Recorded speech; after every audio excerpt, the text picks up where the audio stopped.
Star has died. Daryl Sheets, who starred on Storage Wars from 2010 to 2023. Storage Wars made abandoned lockers look like treasure chests. Every bid was a gamble. Every open door was a reveal. And the personalities who drove that show for over a decade made it impossible to look away. But the real stories behind those personalities were never fully captured on camera. The arguments, the health scares, the pressure of living a very public life in a very unforgiving internet age. The losses are very heartbreaking, because some of the most beloved faces from Storage Wars are no longer here. 4 cast members have passed away. Each story is different. Each loss left a mark on the show's community that has never fully healed. Sit back and watch how everything unfolded and where things stand in 2026. Daryl Sheets, the gambler's final hand? Most profitable locker would probably be the Frank Gutierrez art locker that I just recently. Daryl Sheets called himself the Gambler. He spent 13 years proving the nickname fit, not because he was reckless. The word gambler implies someone who throws money at uncertainty without a system. That was not Daryl. He had a system. He had an instinct sharpened across decades of working the auction circuit before any camera crew ever showed up. He knew how to read a unit from the door. He knew how to read the room when the bidding started. He knew when to push, fold, and go all in on a locker that everyone else had written off as worthless. That combination of experience and nerve built him into one of Storage Wars' most magnetic presences from the very first episode. He appeared in 163 episodes between 2010 and 2023. Nobody lasted longer on that show as a central figure. Nobody gambled bigger or talked bigger or made the whole enterprise feel more like theater than Daryl Sheets did at his best. He was born on May 13, 1958 in California. He came up through the storage auction world the hard way. No television deal, no shortcut. Just years of working the auction floor, developing his eye, building his knowledge of what things were worth, what they cost, and how to make the mathematics of salvage work in his favor. By the time Storage Wars debuted on A&E in 2010, Daryl was already a veteran of the trade. He wasn't performing expertise for the cameras. He had it, and the cameras happened to catch it. His Storage Wars persona was built around the big hit. He claimed to have found 4 Picassos through storage auctions. He also claimed to have uncovered what he described as the world's most lucrative comic book collection. He once said memorably that the only thing he collected more of was dead presidents, which means cash. That was the Daryl Sheets brand. He was loud, confident, and completely committed to swinging for the fences on every bid that caught his eye. The show opened doors beyond the auction floor. Guest appearances on Jay Leno's late-night program, spots on Rachel Ray's cooking series, a loyal fan base that tracked his every bid with genuine personal investment in whether he would win or lose. He had become, without entirely intending to, a television personality in the fullest sense of that phrase. His relationship with his son Brandon added a dimension that the audience responded to deeply. My big, huge art hit, things have been pretty sweet. Brandon appeared alongside him regularly, learning the trade the same way Daryl had learned it through doing, watching, and taking the risk to see what happened. Daryl said publicly that storage buying was a lifestyle and a skill set he hoped to pass on to Brandon. It was one of the more human things the show captured about him. Underneath the bravado was a father trying to give his son something real. But the cameras only showed part of the picture. In March 2019, Daryl suffered a serious heart attack. He was hospitalized and underwent surgery. The man who had spent years physically hauling his way through storage units, dragging furniture and appliances and heavy equipment across dusty concrete floors, was forced to slow down in a way the show had never demanded of him. He retired from television and moved to Lake Havasu City, Arizona. He opened an antique store he called Havasu Show Me Your Junk, a quieter version of the life he had been living, still surrounded by objects, dealing, and just being himself. This is just further from the auction floors, the camera crews, and the competitive energy that had defined his public identity for over a decade.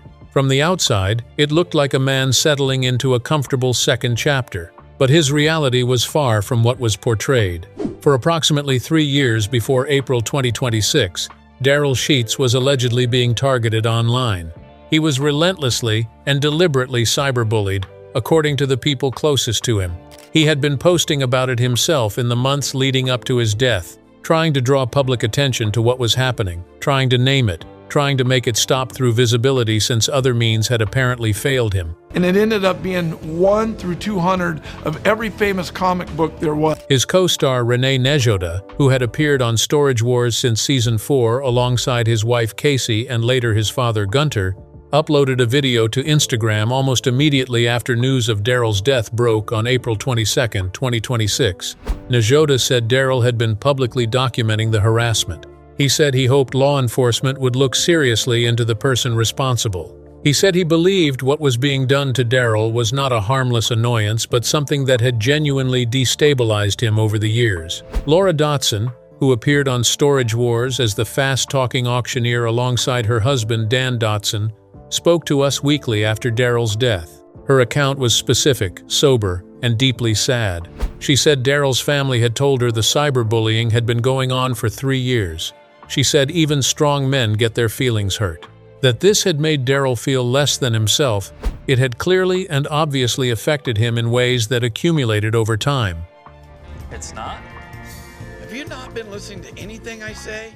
She was also honest about the broader picture. There were other contributing factors, she said. Health challenges. Relationships have their own complications.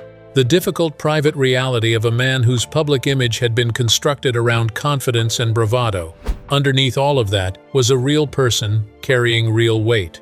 She said he had been a wonderful, loving person who believed in God, that he had been terrified, and that he had not understood why he had been chosen as a target. Nejoda added something that landed particularly hard given the context. He noted that when fellow Storage Wars cast member Mark Balelo had died by suicide years earlier, Daryl Sheets had been vocal in his response. Daryl had said that was not an out. The person couldn't go to heaven, that it was not acceptable. Nejoda said it was hard for him to reconcile that position with what had ultimately happened. On April 22, 2026, at approximately 2 in the morning, officers with the Lake Havasu City Police Department were dispatched to a residence on Chandler Drive following a report of a deceased individual. They arrived to find Daryl Sheets with what appeared to be a self-inflicted gunshot wound to the head. He was pronounced dead at the scene. He was 67 years old. His body was transferred to the Mohave County Medical Examiner's office for further investigation. The incident remains under active investigation to this day. The Lake Havasu City Police Department publicly confirmed that they were aware of the cyberbullying accusations and that those allegations were part of the ongoing investigation. A&E released a statement describing him as a beloved member of its Storage Wars family and offering condolences to his loved ones. If you or someone you know is struggling, please reach out. Help is available around the clock. Call or text 988 to reach the Suicide and Crisis Lifeline. Daryl Sheets was the most recent loss in a Storage Wars community that had already experienced more grief than most audiences ever consider when they think about the shows they love. But he was not the first. And his death carried an echo of something that happened more than a decade earlier, something that shocked the Storage Wars audience in a completely different era of the show's history. And that story deserves to be told with the same honesty and care. His name was Mark Balelo. From his flashy outfit, Mark Balelo, the rise and tragic fall of Rico Suave. Mark Balelo arrived on Storage Wars like a man who had already decided to own the room. That was not an act. Or if it was one he had been rehearsing his entire adult life. He walked into storage auctions the way other people walk into luxury hotels, dressed sharply, carrying more cash than most people keep in their bank accounts. Moving with the particular confidence of someone who had built something real from nothing and wanted the world to know it. His peers called him Rico Suave. Brandy Passante coined the nickname on camera, a reference to his flashy wardrobe and his habit of arriving at cash-only auction events with upwards of $50,000 in a man bag. That became something of a signature accessory. He even sold autographed custom versions of it online. That was Mark Balelo. He understood branding before most people in his world had started thinking about it. He was 40 years old when he died, born in 1972. His full name was Mark Balelo, and he operated under it entirely. No television nickname, no stage persona beyond the one he had already constructed for himself long before any camera found him. The life he had built was genuinely impressive by any measure. He majored in business, but he was quick to say that most of what he knew had been learned through life experience rather than formal education. He had spent 17 years in automotive sales and had been known as one of the nation's top performers in Mercedes-Benz sales during that period. He could speak 5 languages fluently. He was a private pilot who flew Cessnas. He drove race cars as a hobby. He was deeply knowledgeable about e-commerce at a time when most people in the storage auction world were still operating entirely in cash. He built his company, Balelo Inc., from the ground up. It handled asset acquisitions, liquidations, and closeouts across multiple industries. He also ran a separate auction house, Balelo Auctions, where he served as the auctioneer, and he owned a gaming store called the Game Exchange. He was, in the truest sense, a businessman.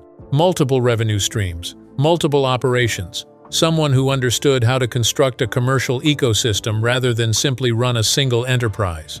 At his peak, he was buying over 150 storage units a week. Storage Wars found him in Season 2. He arrived with the kind of energy that immediately changes the dynamic of a room. He was not there to blend in. He was not there to be friendly or respectful. He was there to win, and he frequently did, bidding aggressively, driving up prices, and angering his fellow bidders in ways that made for genuinely compelling television. He appeared regularly through Seasons 2, 3, and 4. The production was already considering giving him a larger role. There were discussions about positioning him as a new central antagonist after the complicated departure of Dave Hester. Mark Balelo had the screen presence and the personality to carry that role convincingly. However, none of that ever happened, because underneath the sharp clothes and the thick bankroll and the 5 languages and the confidence, something else was happening. Something the auction floor and the camera crews never fully captured. A private struggle that had been running parallel to the public success for years. His legal history began surfacing publicly in the period before his television career. In 2009, he entered a guilty plea on a charge of transporting a controlled substance. He received 60 days in jail and 3 years of probation. A violation of that probation agreement sent him back behind bars in 2011 for an additional period. The show was aware of this history when he joined the cast. It proceeded anyway. His television persona was compelling enough, and his auction skills were genuine enough that the production was willing to work around the complications. But then, February 2013 happened. On a Saturday, Simi Valley police arrested Mark Balelo on suspicion of possession of methamphetamine and being under the influence of a controlled substance. He was booked and then released from custody. 2 days later, he was dead. What happened in the hours between his release and his death has been pieced together from accounts given by people close to him at the time. After leaving custody, he called his fiancée, Elizabeth Mercedes. The conversation alarmed her. He told her he might hurt himself. She took the warning seriously but could not reach him in time. The night before his death, he had reportedly compared himself to another reality television personality who had died by suicide. He was deeply distressed about the arrest, particularly what it would mean for his image and future on the show. Sources close to him at the time said he was worried the drug arrest would end his television career, that the public exposure of it would unravel the persona he had spent years constructing.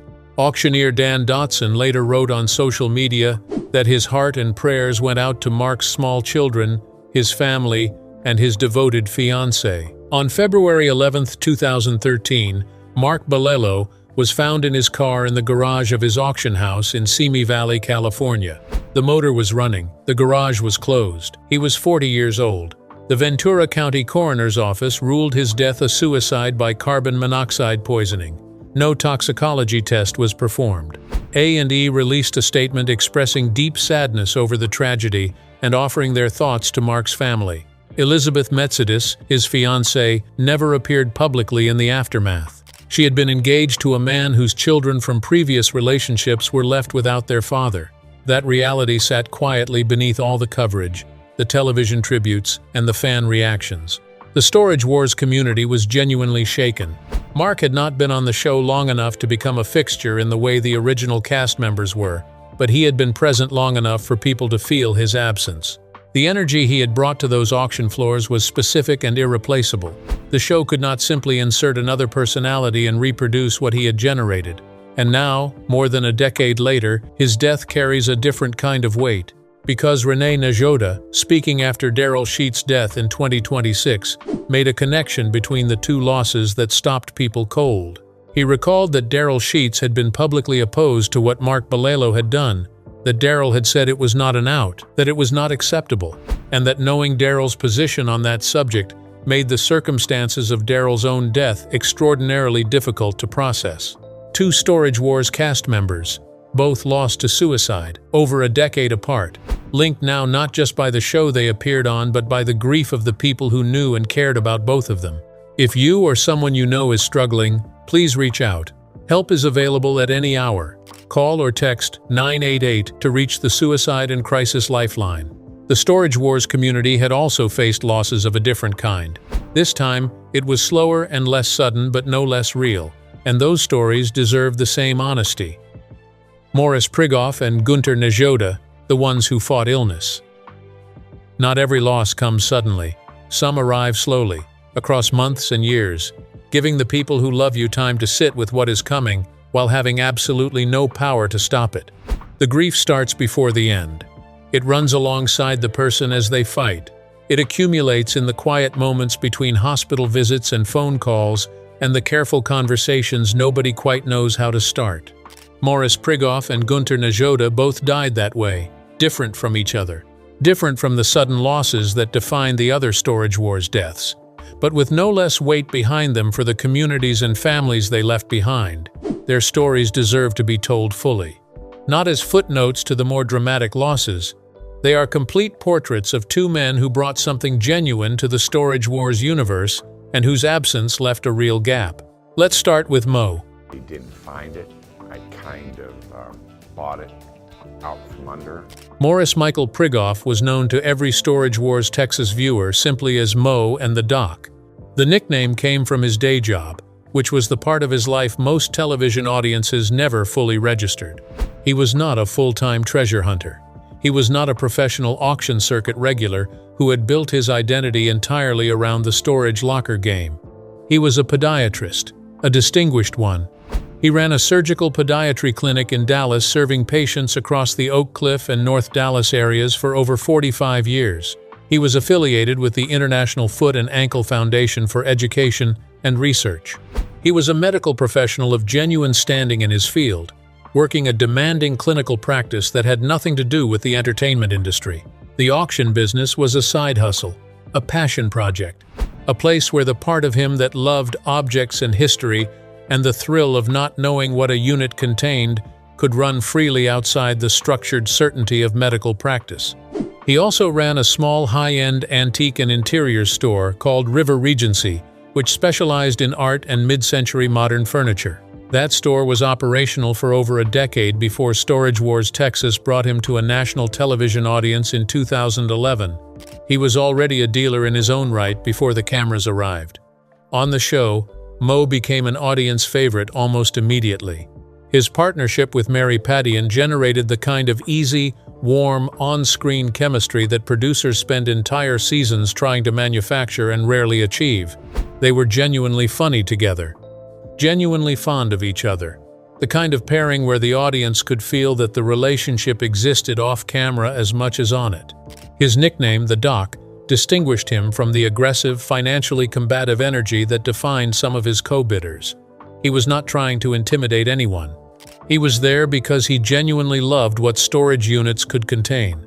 That uncomplicated enthusiasm read beautifully on screen. Beyond the auction floor and the medical practice and the antique store, Mo Prigoff was a man of enormous personal range. He loved traveling. He collected art with genuine seriousness. He taught, he gardened, he played basketball and swam. He was, by every account of people who knew him, someone whose energy and curiosity made every room he entered better. His wife, Michaela, was the fixed point of his later years. He publicly referred to her with visible warmth as his wife for life. They were married for 19 years, through the television years and the illness years and all the years in between. The years of illness were real, and they were long. Mo Prigoff spent 6 years fighting a serious illness before his death. The specific nature of that illness was kept largely private by his family, which was entirely their right and was largely respected by the Storage Wars community. What was known was the duration.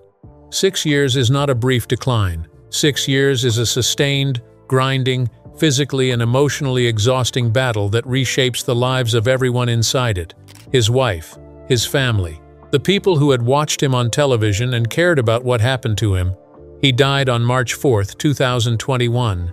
He was 76 years old. He was cared for in his final years by Michela, who had committed to that role with the same constancy she had brought to 19 years of marriage. The Storage Wars Texas community mourned his absence with genuine feeling.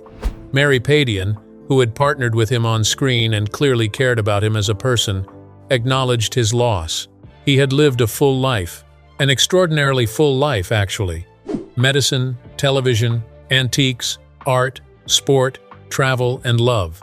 Most people get one or two of those things in a way that genuinely matters to them. Mo Prigoff had all of them. Now let's talk about Gunter. Is this a good fishing rod? I'm just gonna say average on these is 100 apiece. Gunter Najoda was not a main cast member of Storage Wars in the conventional sense. He joined the show in Season 8, drawn into his son, Renee's world almost organically. Renee and his wife, Casey, had been appearing on Storage Wars since Season 4 as the Bargain Hunters, running a thrift store in Poway, California. When Gunter started tagging along on his son's auction adventures, the production recognized something the audience confirmed immediately. This man had something. He was born in Austria. He had built a life in the entertainment and music industries before his son's television career brought him to an entirely new audience. He played bass at a professional level, working with artists including Pat Travers and George Lynch of Dokken. Those were not casual session credits. Those were established musicians with significant careers. Gunter Najoda moved in serious musical circles. He also had acting credits, small film roles, including appearances in productions like Astro Zombies and The Haunting at Death Valley Junction. He had lived a creative and varied life long before Storage Wars gave him a new platform in his 60s. On the show, Gunter was pure comic relief in the best possible sense. He had no agenda, no competitive bitterness, no score to settle with anyone on the auction floor. He was a man enjoying something new alongside his son and finding the whole enterprise genuinely amusing. That uncomplicated joy was infectious. Renee later said something about his father that captures exactly why audiences responded to him so warmly.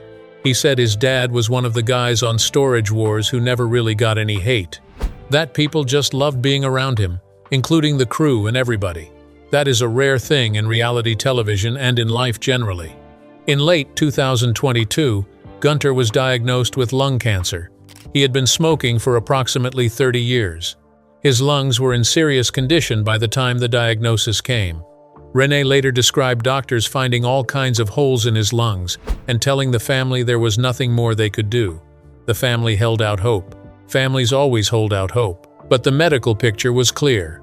On March 21, 2023, Gunter Najoda passed away peacefully in Salt Lake City, Utah. His other son, Ricky, was by his side in the hospital. He was 67 years old. Renee Najoda broke the news to his followers in an emotional Instagram video. The grief was visible and real. The outpouring from the Storage Wars community was immediate and sustained. Hundreds of messages. Cast members, crew members, fans who had watched Gunter simply be himself on screen had been better for it. He never tried to be anything other than what he was. And what he did turned out to be exactly enough. 4 members of the Storage Wars family are gone. Each story was different. Each loss was permanent, and each absence was still felt by the people who shared those auction floors, those cameras, and those years with them. What their deaths mean the human cost of reality television. Reality television asks people to bring their real lives to the screen. It rarely asks what happens when the screen turns off. Storage Wars was built on authenticity. That was its appeal. Real money changing hands at real auctions. Real personalities with real histories competing for real stakes. The show's producers understood that the audience could feel the difference between something genuine and something performed. They built the format around people who were already who they were before the cameras arrived. But that authenticity has a cost. And the 4 deaths connected to the Storage Wars franchise make that cost impossible to ignore. 2 of those deaths were by suicide. Mark Balelo in 2013. Daryl Sheets in 2026. 13 years apart, different circumstances in many respects, identical in their devastating outcome. Both men were carrying things the public could not see. Mark was facing the collapse of a carefully constructed public image following a drug arrest that he feared would end his television career. Daryl was facing 3 years of alleged targeted cyberbullying that his family described as leaving him terrified and destabilized in ways that accumulated over time. What connects those situations beyond the obvious is the specific vulnerability that reality television creates in its participants. When you build a public persona on the foundation of your actual personality and your actual life, you cannot separate the attacks on that persona from attacks on yourself. There is no character to hide behind. There is no fictional distance between who you are on screen and who you are when you wake up in the morning. When criticism, mockery, or targeted harassment arrives, it lands directly on the real person, because the real person is what the show offered. The cyberbullying conversation that erupted in the days following Daryl Sheets' death was significant and overdue. Renee Najoda, Laura Dotson, and other cast members spoke publicly about their own experiences with online harassment in the wake of losing their friend. The conversation revealed that Daryl's experience was not an isolated case. Multiple people who had appeared on the show described sustained negative attention from online communities that went beyond fair criticism, becoming more targeted and personal. Dotson made the point plainly: even strong men get their feelings hurt. The image Storage Wars projected of its cast was one of toughness and competitive confidence. That image did not protect any of them from what the internet could deliver when it chose to be cruel. Najoda drew the connection between the two suicides that nobody else quite had the positioning to draw. He remembered what Daryl had said after Mark Balelo's death, that it was not an out. The person could not go to heaven. And he said that knowing Daryl's position made the circumstances of Daryl's own death extraordinarily difficult to process. That observation does not carry judgment, it carries grief. The grief of someone trying to understand how a man he respected and loved could have arrived at a place that the same man had once spoken against so forcefully.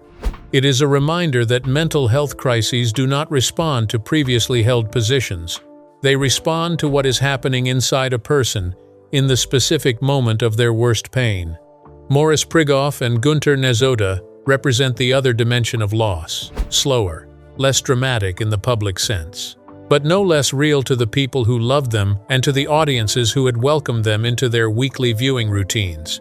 Their deaths from illness are a reminder that the Storage Wars cast were real people, aging in real time and getting sick and losing parents and facing the same biological realities as everyone watching them from the other side of the real screen. What the show owed all 4 of these men was honesty. And in the end, the most honest thing that can be said about all of them is simply this: they showed up. They were themselves. They gave their personalities, their knowledge, their time, and their energy to something that millions of people genuinely enjoyed. And the losses of those specific people left gaps that the show and its community have never fully closed.